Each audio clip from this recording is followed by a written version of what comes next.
Pernah nggak sih kalian merasakan patah hati yang begitu dalam? Kamu sudah kasih segalanya. Waktu, tenaga, cinta, bahkan mimpi kamu.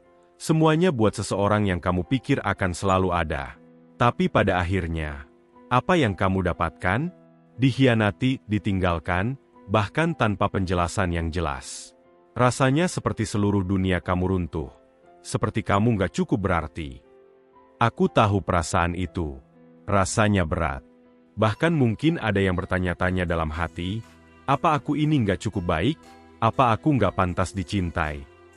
Tapi, di sini aku mau kasih tahu satu hal yang penting. Kamu nggak sendiri. Banyak dari kita pernah ada di posisi itu. Dan kabar baiknya, kamu bisa bangkit. Kamu bisa jadi lebih kuat. Bahkan lebih hebat dari sebelumnya. Jadi, di video ini, aku nggak cuma mau kasih tips. Aku juga mau kita ngobrol dari hati ke hati. Kita bahas cara menghadapi rasa sakit itu, cara memulihkan diri, dan gimana caranya kamu bisa melangkah lagi dengan lebih percaya diri. Karena kamu berhak untuk bahagia, dan aku ada di sini buat bantu kamu. Yuk, kita mulai perjalanan ini bersama-sama. Ini adalah perjalanan untuk kamu, buat jadi versi terbaik dari dirimu sendiri. Tips pertama, dan mungkin yang paling penting, izinkan diri kamu merasa sedih. Kadang, setelah dikhianati atau ditinggalkan, kita justru mencoba bersikap seolah semuanya baik-baik saja. Kita pura-pura kuat, menahan air mata, dan terus melanjutkan hidup seperti tidak ada yang terjadi. Padahal, jauh di dalam hati, rasa sakit itu membara, bahkan membuat kita sulit bernapas. Kamu tahu apa yang sebenarnya kamu butuhkan? Ruang untuk merasakan semua itu. Nangis nggak apa-apa. Marah juga nggak apa-apa. Kecewa? Itu sangat manusiawi. Karena rasa sakit itu adalah bagian dari proses penyembuhan. Sama seperti luka fisik yang perlu waktu untuk sembuh, luka di hati juga butuh waktu. Tapi ada satu hal yang penting. Jangan terjebak terlalu lama. Izinkan diri kamu untuk bersedih.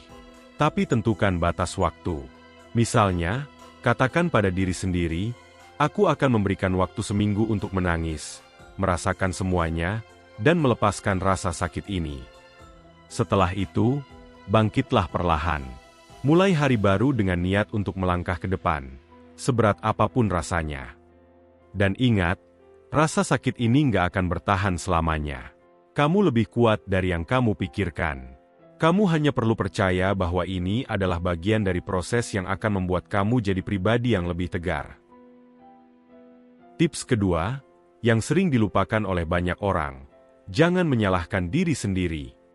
Ini sangat penting karena biasanya, ketika kita dikhianati atau ditinggalkan, pikiran pertama yang muncul adalah, apa yang salah sama aku? Apa aku kurang baik? Apa aku nggak cukup buat dia? Stop. Kamu perlu mengingat bahwa pengkhianatan atau kepergian seseorang itu adalah keputusan mereka, bukan cerminan dari siapa kamu. Kadang, orang meninggalkan kita bukan karena kita kurang baik, tapi karena mereka nggak tahu bagaimana menghargai apa yang mereka miliki. Coba pikirkan ini, kalau kamu sudah berjuang sepenuh hati, memberikan yang terbaik, tapi mereka tetap memilih untuk pergi, apakah itu salah kamu? Tentu tidak. Kamu sudah melakukan bagian kamu.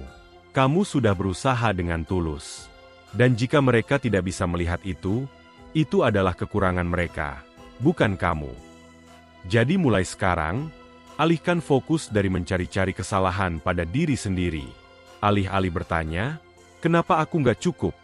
Coba ubah jadi, apa yang bisa aku pelajari dari pengalaman ini? Dengan cara ini, kamu akan keluar dari lingkaran menyalahkan diri sendiri, dan mulai melihat pengalaman ini sebagai bagian dari perjalanan hidup yang akan membuat kamu lebih kuat dan lebih bijaksana.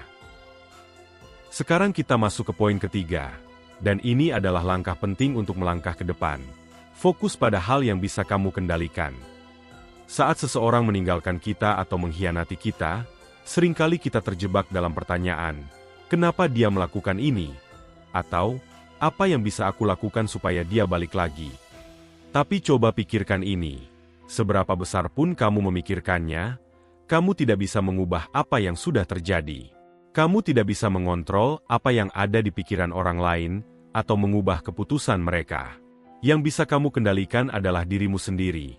Bagaimana kamu merespons, bagaimana kamu bangkit, dan bagaimana kamu melanjutkan hidup. Daripada terus menghabiskan energi untuk sesuatu yang di luar kendalimu, coba alihkan fokusmu ke hal-hal yang benar-benar bisa kamu lakukan. Misalnya, kamu bisa mulai olahraga, karena tubuh yang sehat membantu pikiran jadi lebih positif. Kamu bisa belajar sesuatu yang baru, seperti memasak, melukis, atau bahkan kursus online. Atau, kembalikan perhatian ke hobi yang sempat kamu lupakan. Bayangkan ini sebagai kesempatan untuk merancang ulang hidupmu. Kamu sekarang punya energi lebih untuk fokus pada dirimu sendiri, sesuatu yang mungkin sulit kamu lakukan sebelumnya. Setiap langkah kecil yang kamu ambil untuk memperbaiki diri, akan membawa kamu semakin dekat ke versi terbaik dari dirimu. Dan ini poin yang gak kalah penting. Jangan balas dendam, bangun dirimu. Aku tahu, mungkin kamu merasa sakit hati banget, dan ada keinginan untuk membuat dia menyesal. Biar dia tahu rasa.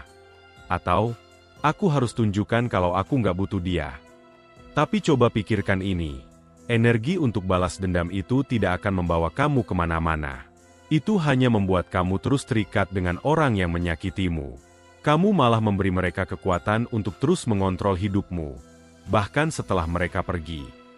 Jadi, daripada buang waktu dan energi untuk balas dendam, gunakan energi itu untuk membangun diri kamu. Jadikan pengalaman ini sebagai batu loncatan untuk menjadi versi terbaik dari dirimu. Mulai fokus pada mimpi-mimpimu, pada apa yang ingin kamu capai. Bangun kepercayaan dirimu lagi. Tunjukkan bahwa kamu bisa bahagia, sukses, dan berkembang tanpa mereka. Dan kamu tahu apa yang akan terjadi, tanpa kamu perlu melakukan apa-apa. Mereka yang menyakitimu akan melihat perubahan besar dalam dirimu. Mereka akan menyadari betapa berharganya kamu. Tapi saat itu, kamu sudah terlalu sibuk menikmati kebahagiaanmu untuk peduli. Karena balas dendam terbaik adalah hidup bahagia dan sukses tanpa mereka. Dan terakhir, tetapi tak kalah pentingnya, kelilingi diri dengan orang-orang yang positif. Ketika kita sedang dalam masa sulit, kita cenderung merasa seperti dunia ini hanya penuh dengan kegelapan. Perasaan kesepian, bingung, dan tidak dihargai bisa membuat kita merasa seperti kita terjebak dalam lingkaran yang tak ada ujungnya. Tapi, inilah saatnya untuk memilih dengan bijak siapa yang ada dalam hidup kamu. Kita semua butuh dukungan, dan orang-orang di sekitar kita bisa memberikan kekuatan besar dalam proses penyembuhan ini. Jadi, jangan ragu untuk mendekatkan diri pada teman-teman yang selalu memberikan energi positif, yang bisa mendengarkanmu tanpa menghakimi, yang bisa memberimu perspektif baru tentang hidup. Orang-orang yang positif bukan berarti orang yang selalu ceria, atau tidak pernah merasakan kesulitan. Mereka adalah orang-orang yang mampu membantu kita melihat sisi terang dalam kegelapan, yang bisa memberi nasihat yang membangun, dan yang selalu memberi dukungan saat kita merasa lemah. Kadang, kita juga butuh orang yang bisa memberi kita ruang untuk merasakan kesedihan kita tanpa harus merasa terbebani. Tetapi mereka juga yang akan mengingatkan kita bahwa kita lebih dari sekadar pengalaman buruk yang kita alami. Mereka akan mengingatkan kita untuk bangkit, untuk tetap percaya pada diri sendiri, dan untuk melangkah maju. Dan jangan lupakan dirimu sendiri. Jadikan diri kamu bagian dari lingkaran orang positif itu. Bicarakan hal-hal yang baik tentang dirimu. Temukan kebahagiaan dalam hal-hal kecil. Dan percayalah bahwa kamu berhak mendapatkan kehidupan yang lebih baik. Ingat, ketika kamu dikelilingi oleh orang-orang yang memberi energi positif, kamu akan lebih mudah untuk melewati masa sulit ini. Jadi, setelah kita membahas semua hal ini, aku ingin kamu ingat satu hal penting. Perjalanan penyembuhan itu bukanlah sesuatu yang instan. Setiap langkah yang kamu ambil untuk bangkit dari pengkhianatan dan kehilangan adalah langkah yang penuh kekuatan dan keberanian. Kamu tidak perlu terburu-buru untuk merasa baik-baik saja, karena setiap orang punya proses yang berbeda. Yang penting adalah kamu tidak berhenti berjuang untuk diri kamu sendiri. Ingat, kamu sudah memberikan yang terbaik, dan itu adalah hal yang luar biasa. Cinta, perhatian, Dan usaha yang kamu beri itu adalah bentuk kebaikan yang tak ternilai. Tapi, jika orang yang kamu perjuangkan tidak bisa menghargai itu, maka mereka tidak layak menjadi bagian dari hidupmu. Sekarang saatnya untuk kembali fokus pada diri kamu, untuk merawat hati, memperbaiki diri, dan mengejar impian yang selama ini mungkin kamu lupakan. Kamu lebih dari cukup, dan kamu berhak mendapatkan kebahagiaan yang sejati. Proses ini mungkin tidak mudah, tapi percayalah, kamu akan lebih kuat setelahnya. Kamu akan bangkit, lebih bijaksana, lebih tegar, dan siap untuk membuka babak baru dalam hidupmu. Terakhir, jangan lupa untuk selalu dikelilingi orang-orang yang membangkitkan semangatmu, yang mendukung dan mencintaimu tanpa syarat. Karena, seperti yang tadi kita bahas, kamu berhak untuk dikelilingi oleh energi positif yang akan membawamu ke tempat yang lebih baik. Aku yakin kamu bisa. Kamu punya kekuatan lebih dari yang kamu tahu. Jangan pernah meragukan dirimu sendiri. Terus maju, karena hari-hari indah sedang menunggumu. Terima kasih sudah menonton, dan semoga video ini memberi kamu kekuatan untuk melangkah lebih jauh. Jangan lupa like, komen, dan subscribe jika kamu merasa video ini bermanfaat. Sampai jumpa di video berikutnya.